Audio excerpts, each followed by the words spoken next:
It's Monday, April 29. In the headlines, National Child Month was launched under the theme, Stand Up, Speak Out, Protect the Rights of Our Children. A tree that blossoms once every 100 years.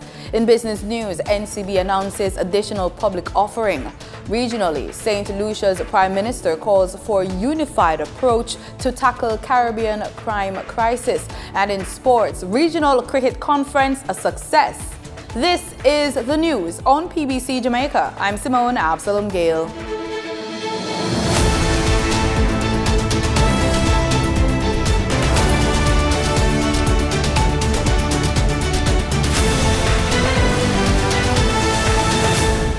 $635 million has been earmarked to assist students to pursue tertiary education. That's a word from Permanent Secretary Dr. Cassandra Troop. She announced the scholarships at the opening ceremony for the second staging of the Ministry of Education's Tertiary Education Recruitment Drive at the National Stadium on the weekend. Dr. Troop says through the Ministry of Finance and the Public Service, the Ministry of Education and Youth has been resourced with this financial support.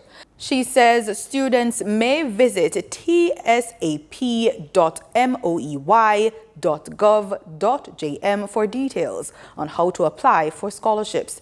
The portal, which has been open since April 1, closes on June 30. In Jamaica, Child's Month is celebrated every May, with the National Child Month Committee in Jamaica leading the planning and execution of various activities to honor this occasion.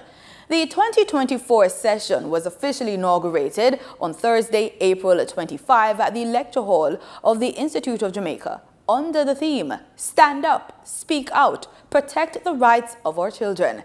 Danita Rodney tells us the details. The commencement of Child's Month 2024, orchestrated by the National Child Month Committee, was marked by a whirlwind of activities and events. These include speeches by various stakeholders, captivating choral performances, and engaging skits performed by students. During her welcome address, Marcia Smith, the State Minister in the Ministry of Education and Youth, emphasized that Child's Month not only shines a spotlight on the nation's children, but also prompts adults to engage in personal introspection. The month of May brings focus across the globe, and including Jamaica, on our children. We examine their dreams, their aspirations and goals, their values and attitudes. We also get a chance to look at what are we imparting, because it's also a moment of evaluation for the adults in the room. What are we passing on? We also get an opportunity to reset our own focus to children. We need to ensure that the values and the attitudes that we are imparting to them are the types of values and attitudes that will make for their well-being to be protected, whether it's their individual well-being or the well-being of the community at large. In keeping with the theme, she said that children must be encouraged to stand up. We must encourage our children to stand up and make a difference in their circle of influence. Stand up and let their voices be heard amid the noise around them. Stand up and be assertive in their quest for answers. Not aggressive now, just assertive. Stand up for what is right. Stand up and be independent. Stand up against unfair treatment. They must be encouraged to stand for what is right.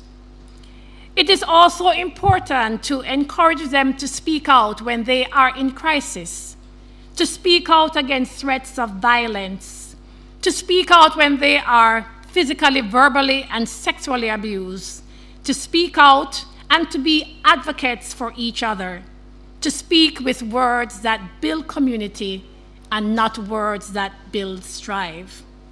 She continued, saying that parents in turn should listen responsibly.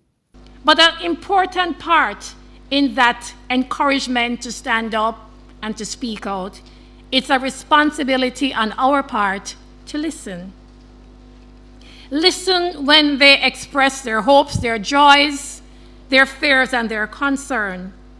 Only then can we truly understand their challenges and give us the tools to work with them to create a safer and more nurturing environment. And we must listen responsively. We must listen with a view to act. We cannot let their words fall on deaf ears. We can give them the courage to speak out against injustices, to express their feelings freely and without judgment. We can, therefore, be that truly listening ear. For the news on PBCJ, I'm Danita Rodney. Minister of Agriculture and Fisheries Floyd Green says his team is working on long-term measures to mitigate the effects of drought on Jamaica's farmers. He shared some of these plans at the last post-cabinet press brief. The Agriculture Minister says the ministry is taking an all-ministry approach to enhance the resources needed to survive the annual drought season. We're taking an all-of-ministry approach. So the Jamaica Bauxite Mining Limited, one of our agencies under the Ministry of Agriculture, Fisheries and Mining, would have recently unveiled a new 5,000-gallon water tank, a 5,000-gallon water truck that will target farmers in St. Anne. So that's an investment of about $15 million.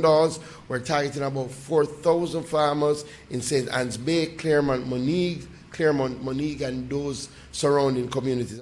He says farmers can contact the Rural Agricultural Development Authority office in their parish to get access to the service. He says additional trucks are now in place in St. Elizabeth and St. Catherine. Minister Green also addressed the strategic storage and drip irrigation system. So we've targeted about 600 water tanks and about 400 12-millimeter drip irrigation hoses, and that distribution has already started. According to Minister Green, $8 million has been earmarked to help livestock farmers. He says hay and water will be provided to those who ask. Farmers are also being urged to download the RADA app to get updates on drought mitigation efforts and more.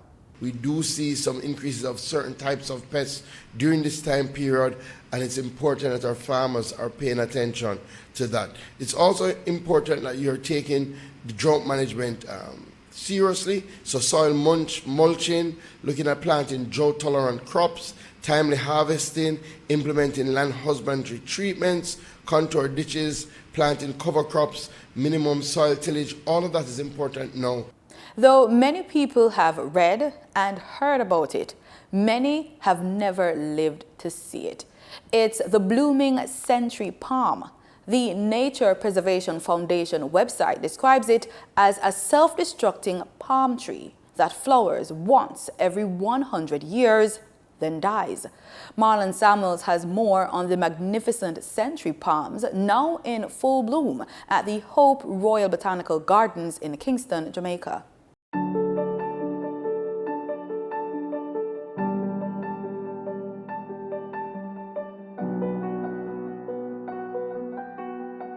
We have about 7 absolutely majestically tall and elegant talipot palms, normally called the century palm. They tower towards the sky and they are a spectacle, certainly in this part of the hemisphere. Hope Gardens, being a conservator and a conservatory for plants, take great pride in these specimens. The leaves of the century palm can grow up to 5 meters or 16 feet wide. Experts say it has the largest inflorescence of any plant. An inflorescence is a group or cluster of flowers arranged on a stem, composed of a main branch or system of branches. It measures 6 to 8 meters or 20 to 26 feet long on the century palm. It's lined by millions of tiny flowers. This is the first time in the history of the garden that so many palms have been blooming, right? Now, these palms are native to Southeast Asia, like Sri Lanka. southern India, and of course you also can find them in China. Now these blooms will last for over a year. Well, because once it starts to bloom, there will be coming out at least 24 million flowerets on it. And by the time it's finished blooming, we'll have about 1 million seeds. And that will continue right up into about 2.5 years. And then it would, once the seeds, these are the seeds, and once the seed starts to fall off, everything has fallen, then the tree will start to dry and eventually go into its demise. It will actually die. The tree, which reportedly blooms every 100 years, is not only known for its magnificent beauty. In Asia, its leaves are used to make paper and roofing material. Mats and hats are also made from the leaves. The sap of the tree used to make wine. The central palm, which flowers and bears fruit once every 100 years, then dies, is now in full bloom at the Hope Royal Botanic Gardens in Kingston. People from all over the world have been pouring in to look at these majestic blooms, which actually last for between 6 to 8 months. So hurry on in before the blooms die down. The plants are botanically described as dead plants after the blooming cycle is over. So please, let's be a part of history. You may not see another bloom of this stature for many generations to come. All Jamaicans should pay a visit to the Hope Botanical Gardens in Kingston for this once-in-a-lifetime experience. For the news on PBCJ, I am Marlon Samuels. Time now for the business report with Denise Williams.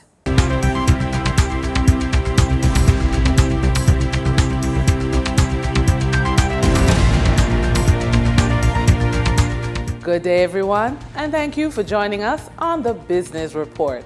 I'm Denise Williams, your guide through the latest happening in the world of business. The National Commercial Bank Financial Group is offering around 3% of the NCB Financial Group to investors via an additional public offering which opens on May 6, 2024 and closes on May 27, 2024. NCB is looking to raise around 5 billion Jamaican dollars. In an interview with OurToday.com, Chairman Michael Lee Chin added, "I would like to see every Jamaican buy at least the minimum take-up, which is 100 shares at 65 Jamaican dollars, which comes to 6,500.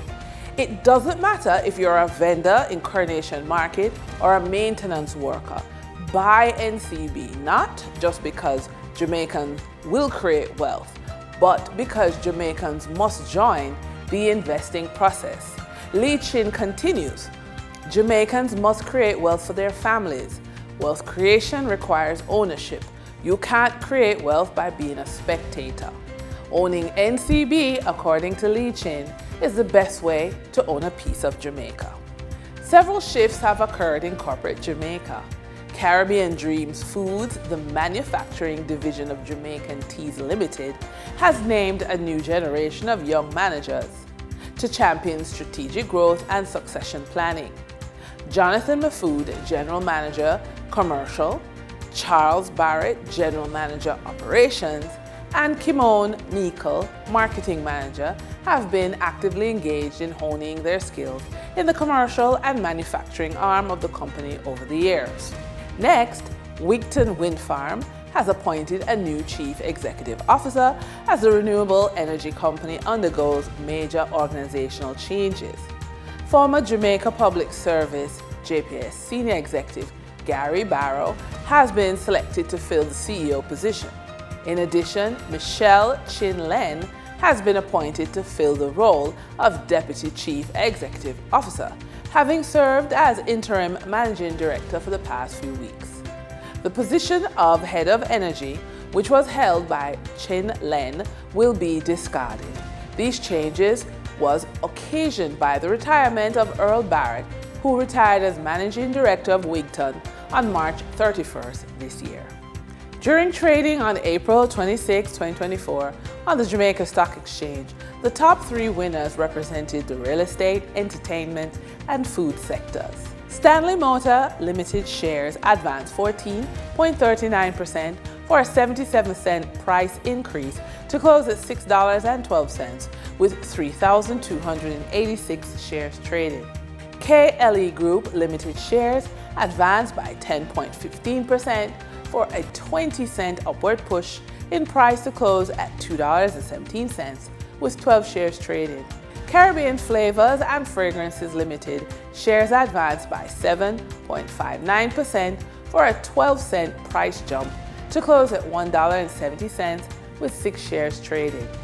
During trading on April 26, 2024 on the Jamaica Stock Exchange, the top 3 losers represented the finance and distribution sectors. JMB Group 7.25% variable rate JMD cumulative rate preference shares declined by 15.12% for a 52-cent price drop to close at $2.92, with 3,470 shares traded. Paramount Trading Jamaica Limited declined by 13.01% for 19 cents to be shaved off its price to close at $1.27, with 42,917 shares traded. QWI Investments Limited declined by 10.81% for an 8 cents shave off the price to close at 66 cents, with 326,915 shares traded. Over on the Twin Island Republic of Trinidad and Tobago Stock Exchange, trading on April 26, 2024, registered a volume of 123,443 shares crossing the floor of the exchange, valued at 805,947 Trinidad and Tobago dollars and 14 cents. Grace Kennedy Limited was the volume leader, with 34,968 shares changing hands for a value of 139,872 Trinidad and Tobago dollars, followed by National Enterprises Limited with a volume of 23,412 shares being traded for 86,971 Trinidad and Tobago dollars and 75 cents. Moving from the money moves of investors, executives, and companies, we turn to the Forex market. On April 26, 2024, the Bank of Jamaica reported that US $60.4 million was bought from Forex traders, while US $56.6 million was sold to Forex traders. Buying directly from the Bank of Jamaica, foreign currency traders sold the US dollar for $157.21 and bought the US dollar for $155.61. The difference between the buy and sell rate was $1.60, which represents a profit for Forex traders for every US dollar traded. Canadian Forex traders earned a trading profit of $7.40 from transactions with the Bank of Jamaica. The Canadian dollar was sold at $116.20 and bought for $108.80. For traders looking at the British pound, they pocketed a profit of $8.51, selling it for $197.31 and buying it for $188.80. For our credit report tip of the day, the key to building up your credit worthiness is your payment history. This is arguably the most critical aspect of your credit score. It reflects how consistently a borrower makes payment on existing credit accounts. Timely payments demonstrate reliability and responsible financial behavior, positively impacting credit scores. And with that, we wrap up today's business report. I'm Denise Williams. Appreciate your company. Stay well informed, stay ahead of the curve. Until our next update, take care. In regional news, Antigua and Barbuda's Prime Minister Gaston Brown has restated his call for the end to punitive measures by the United States against 3 countries in Latin America and the Caribbean. The head of government was speaking during the 23rd summit of the Bolivarian Alliance for the People of Our America, People's Trade Treaty, in the Venezuelan capital, Caracas, last week. Garfield Burford reports. Prime Minister Honorable Gaston Brown receiving a warm welcome on the red carpet from Venezuelan President Nicolas Maduro Moros. He was among heads of state and government of ALBA TCP's 10 members who converged on the Miraflores Palace for the 23rd summit. After a private meeting, it was on to the public engagements, and when Prime Minister Brown addressed the meeting, he provided the geopolitical context for the event. Colleagues, we live in a very dynamic age, and perhaps a very dangerous one too, in which powerful military nations of the global north are seeking to consolidate and to wield authority to further enhance control over defenseless nations. It means, therefore, that ALBA has to continue to strengthen its solidarity. Not for the first time, the Prime Minister is resolute that the United States should reverse actions which he says are hurting economies and ordinary people of some of ALBA's member states. He wants Cuba to be removed from the US's list of state sponsors of terrorism, as well as the lifting of the decades-old embargo on the Caribbean island. And in essence, what they're doing there, they're literally hurting innocent people, literally perpetuating a cycle of poverty, not allowing the Cuban government to have the leverage to bring full prosperity to its people. And again, we continue to call for that unjust embargo to be brought to an end. Prime Minister Brown is also restating the condemnation of the unilateral measures on Venezuela and Nicaragua by the United States. Antigua and Barbuda and these three states are among the 10 members of the alliance. Prime Minister Brown says he's also concerned about the situation in Haiti, where ordinary citizens are suffering due to the lack of proper governance, security, and peace. He also raises concern about the plight of the people of Palestine, who he says are being massacred on a daily basis and have been uprooted from their territory. I also endorse the recommendation for Palestine to be recognized at the United Nations as a full state. Prime Minister Brown says Antigua and Barbuda is proud to be a member of ALBA, which was started in 2004 by the late former presidents of Venezuela and Cuba, Hugo Chavez Frias and Fidel Castro Ruz. But it is not just geopolitical and geostrategic issues the Prime Minister raises. He also wants the alliance to increase functional cooperation on key issues such as trade, investment, and food sovereignty. The Prime Minister extends a special invitation to ALBA leaders to attend the 4th Conference on Small Island Developing States in Antigua and Barbuda next month. This will be a very important conference, as Antigua and Barbuda will take the lead on assisting small island states globally in achieving the SDGs. Evidently, small island states have also had to deal with a number of challenges, especially the issue of climate change, and even the consequences of the senseless conflicts that have arisen. Describing crime as a crisis, demanding resolute action akin to the COVID-19 pandemic response, St. Lucia's Prime Minister Philip J. Pierre advocated a unified regional public health approach during a Caribbean Public Health Agency conference. He urged setting aside political blame and rallying collective efforts to confront escalating violence plaguing the Caribbean. Prime Minister Philip J. Pierre has urged a coordinated regional strategy to address the escalating crisis of crime and violence plaguing the Caribbean, likening it to the battle against the COVID-19 pandemic. Speaking at the Caribbean Public Health Agency CARFA Conference on Crime, Pierre emphasized the gravity of the situation and the need for an unwavering collective effort to overcome it. The Caribbean Public Health Agency is hosting its 68th Annual Health Research Conference, focusing on the urgent issue of violence as a public health crisis in the region. The Prime Minister, in the keynote address, called for an end to the blame game among political parties and urged a unified approach, citing the impact of crime on successive governments. How can we deploy a whole-of-society approach in our countries and region? How can we marshal our individual and collective resources in our countries and region to ensure that we win? How can we learn from each other's successes, good practices, and mistakes? And I want to make a special appeal to politicians and political aspirants. It's time that we stop the idea of trying to gain political points with crime statistics. It is time we stop it. Everyone should stop it. The blame game is over. The blame game is over because the crime issue covers governments. Successive governments have the same problem.